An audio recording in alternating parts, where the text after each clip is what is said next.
नमस्कार मेरे प्यारे देशवासियों और हमारे आदरणीय पेंशनर्स, आप सभी का हमारे इस खास न्यूज सेगमेंट में बहुत बहुत स्वागत और अभिनंदन है।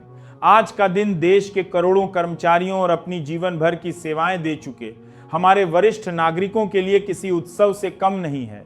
सरकारी खजाने से जुड़ी दो बेहद अहम और ऐतिहासिक खबरें एक साथ सामने आई हैं, जिसने हर किसी के चेहरे पर खुशी की लहर दौड़ा दी है। जी हां, आपने बिल्कुल सही सुना। अब वह समय दूर नहीं जब ईपीएस 95 पेंशन योजना के तहत पेंशन पाने वालों के खाते में हर महीने कम से कम 1500 रुपए की अतिरिक्त धनराशि आएगी और इसी के साथ केंद्र सरकार के लाखों कर्मचारियों और पेंशनर्स के लिए महंगाई भत्ते और महंगाई राहत में भी जबरदस्त बढ़ोतरी का ऐलान हुआ है।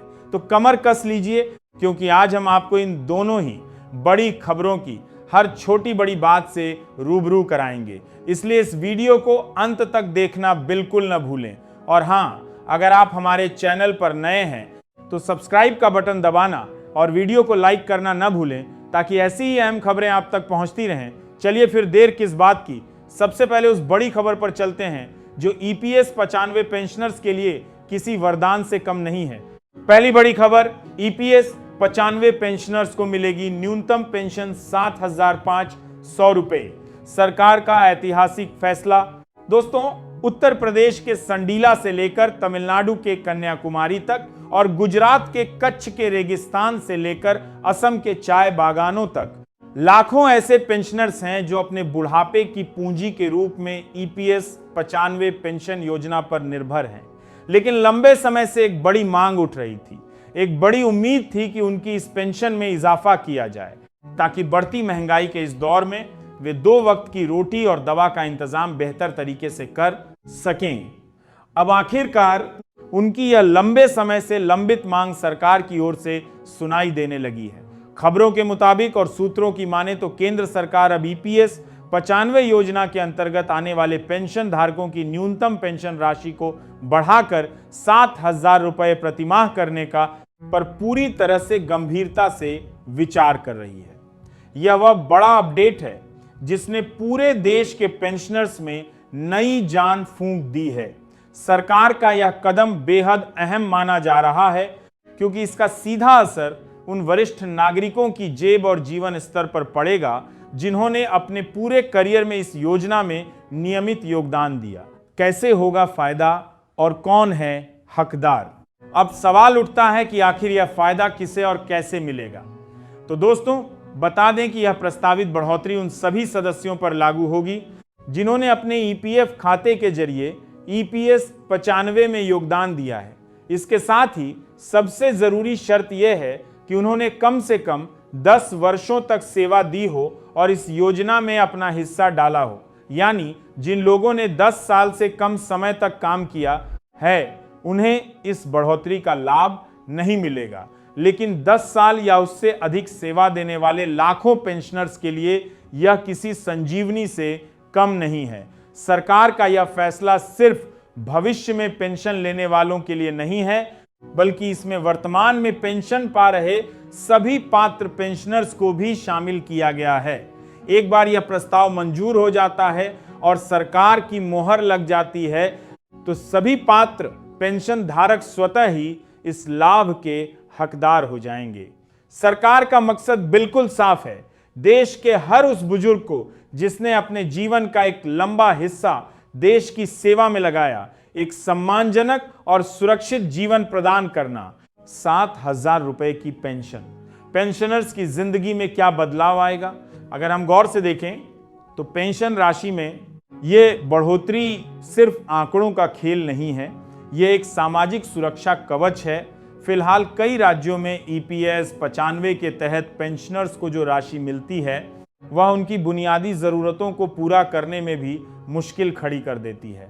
लेकिन जब यह राशि बढ़कर 7,000 हो जाएगी तो उनके जीवन में एक नई रोशनी आएगी। सोचिए, एक बुजुर्ग दंपत्ति जिनकी मासिक दवाइयों का खर्च 1,500 से 2,000 रुपए के बीच होता है, उनके लिए यह अतिरिक्त राशि किसी वरदान से कम नहीं होगी। वे बिना किसी चिंता के अपनी दवाइयां खरीद सकेंगे। वहीं किराने का सामान बिजली का बिल और राशन जैसी दैनिक जरूरतों को पूरा करने में भी उन्हें आसानी होगी। यह वृद्धि उन्हें आत्मनिर्भर बनाएगी और उन्हें अपने बच्चों पर आर्थिक रूप से बोझ बनने के एहसास से भी मुक्ति दिलाएगी। यह सिर्फ पैसे नहीं है, यह उनके आत्मसम्मान और जीवन की गुणवत्ता में सुधार का जरिया है।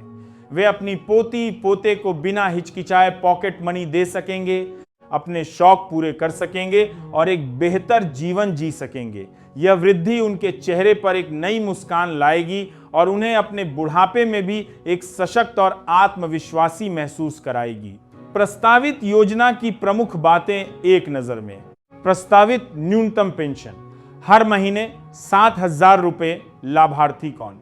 वे सभी सदस्य जिन्होंने ईपीएस 95 में योगदान दिया और जिनकी सेवा अवधि 10 साल या उससे अधिक है। किसे मिलेगा लाभ? मौजूदा पेंशनर्स और भविष्य में पेंशन पाने वाले दोनों ही शामिल। पेंशन राशि का आधार, यह राशि कर्मचारी और नियोक्ता द्वारा किए गए योगदान के आधार पर तय होगी, लेकिन न्यूनतम सीमा 7,000 रुपए होगी। भुगतान का तरीका, यह पूरी प्रक्रिया पूरी तरह से पारदर्शी और डिजिटल होगी। हर महीने तय तारीख पर बढ़ी हुई पेंशन सीधे आपके बैंक खाते में ट्रांसफर कर दी जाएगी। इस फैसले का व्यापक असर, यह फैसला सिर्फ एक वित्तीय मदद नहीं है, बल्कि यह पेंशन प्रणाली में लोगों के विश्वास को और मजबूत करेगा। जब लोग देखेंगे कि उनके बुढ़ापे की कमाई सुरक्षित है और सरकार उसे बढ़ाने के लिए लगातार प्रयासरत है, तो इससे बेहतर और क्या हो सकता है। इस कदम से सेवानिवृत्त लोगों की दीर्घकालिक वित्तीय योजना में आत्मविश्वास पैदा होगा। आप सभी पेंशन धारकों से निवेदन है कि इस बदलाव की किसी भी आधिकारिक घोषणा के लिए ईपीएफओ की वेबसाइट और अपने बैंक स्टेटमेंट पर नियमित रूप से नजर बनाए रखें। ईपीएफओ का पोर्टल और मोबाइल ऐप इस तरह के सभी अपडेट्स के लिए सबसे भरोसेमंद स्रोत है। साथ ही सुनिश्चित करें कि आपका आधार कार्ड, बैंक खाता और मोबाइल नंबर आपके ईपीएफ रिकॉर्ड से लिंक हो, ताकि कोई भी भुगतान बिना किसी रुकावट के हो सके। जल्द ही जब यह योजना लागू होगी तो यह देश के करोड़ों बुजुर्गों के जीवन में एक नई सुबह लेकर आएगी। दूसरी बड़ी खबर, केंद्रीय कर्मचारियों और पेंशनर्स के लिए महंगाई भत्ते में 4% का उछाल। जानिए पूरा गणित। खैर, अब बारी आती है दूसरी उस धमाकेदार खबर की, जिसने देश के करीब 1,25,00,000 कर्मचारियों और पेंशनर्स की खुशी का पारा चढ़ा दिया है।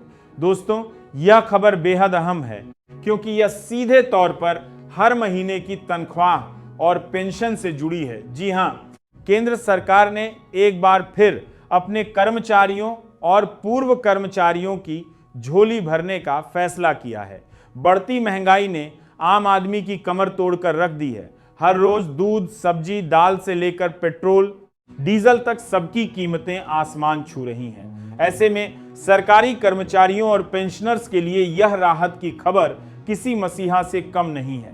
प्रधानमंत्री जी की अध्यक्षता में हुई कैबिनेट की अहम बैठक में महंगाई भत्ता और महंगाई राहत में 4% की बढ़ोतरी पर अंतिम मुहर लगा दी गई है। हालांकि कुछ खबरों में 3% की बात कही जा रही थी, लेकिन अब साफ है कि यह बढ़ोतरी 4% की दर से होगी, जो एक बड़ी राहत है। कब से लागू होगा और कितना मिलेगा फायदा?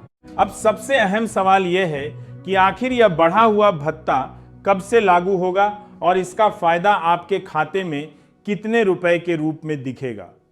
दोस्तों, यह बढ़ोतरी एक निश्चित तारीख से पूर्व प्रभाव से लागू हो सकती है। फिलहाल सरकार इस पर विचार कर रही है, सरकार,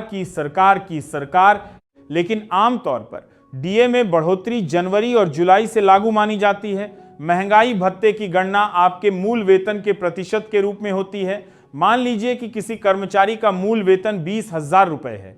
4% की बढ़ोतरी का सीधा मतलब है कि उसकी सैलरी में हर महीने 800 रुपए का इजाफा होगा। वहीं अगर किसी का मूल वेतन 50,000 रुपए है तो उसे हर महीने 2,000 रुपए अतिरिक्त मिलेंगे। यह सीधा पैसा उनकी जेब में जाएगा और महंगाई से निपटने में उनकी मदद करेगा। पेंशनर्स के लिए भी यही फॉर्मूला लागू होगा। उनकी मूल पेंशन में 4% की बढ़ोतरी होगी और यह अतिरिक्त राशि उन्हें हर महीने महंगाई राहत के रूप में मिलेगी। यह बढ़ोतरी उनके जीवन स्तर को बेहतर बनाने में मददगार साबित होगी।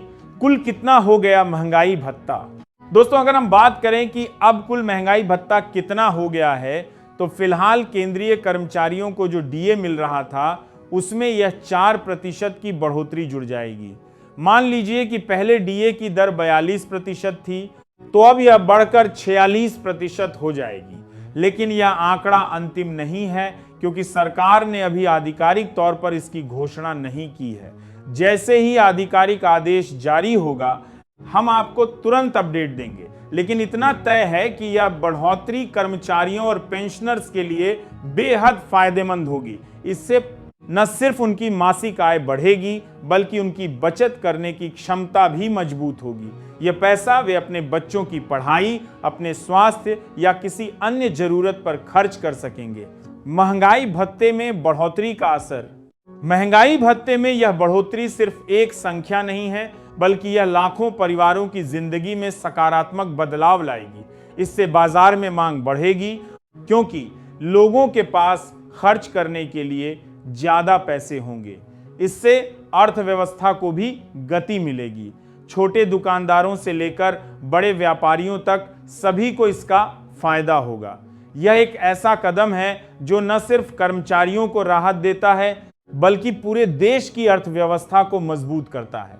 सरकार का यह फैसला दिखाता है कि वह अपने कर्मचारियों और पेंशनर्स के कल्याण के लिए पूरी तरह से प्रतिबद्ध है। यह उनके प्रति सरकार की संवेदनशीलता को दर्शाता है। क्या है ईपीएस 95 योजना? दोस्तों, आप में से कुछ लोगों के मन में सवाल हो सकता है कि आखिर यह ईपीएस 95 योजना क्या है। तो चलिए इसे भी आपको सरल भाषा में समझाते हैं। ईपीएस का मतलब है कर्मचारी पेंशन योजना। यह योजना साल 1995 में शुरू की गई थी। इसके तहत असंगठित क्षेत्र के उन कर्मचारियों को पेंशन दी जाती है जो ईपीएफओ से जुड़े होते हैं। इस योजना में कर्मचारी और नियोक्ता दोनों का योगदान होता है। कर्मचारी के वेतन से 12% हिस्सा ईपीएफ में जाता है, वहीं नियोक्ता के 12% हिस्से में से 8.33% हिस्सा ईपीएस में जाता है। लेकिन यह योगदान सिर्फ 15,000 रुपये की मूल वेतन सीमा पर ही होता है। इस योजना के तहत पेंशन पाने के लिए कम से कम 10 साल की सेवा जरूरी है। सेवानिवृत्ति के बाद कर्मचारी को हर महीने पेंशन मिलती है जो उसके जीवन भर चलती है। और अगर कर्मचारी की मृत्यु हो जाती है तो उसके परिवार को पारिवारिक पेंशन मिलती है। यह एक ऐसी योजना है जो कर्मचारी के बुढ़ापे को सुरक्षित करने का काम करती है। न्यूनतम पेंशन 7,500 रुपए क्यों जरूरी है? अब सवाल उठता है कि न्यूनतम पेंशन 7,500 रुपए होना क्यों जरूरी है?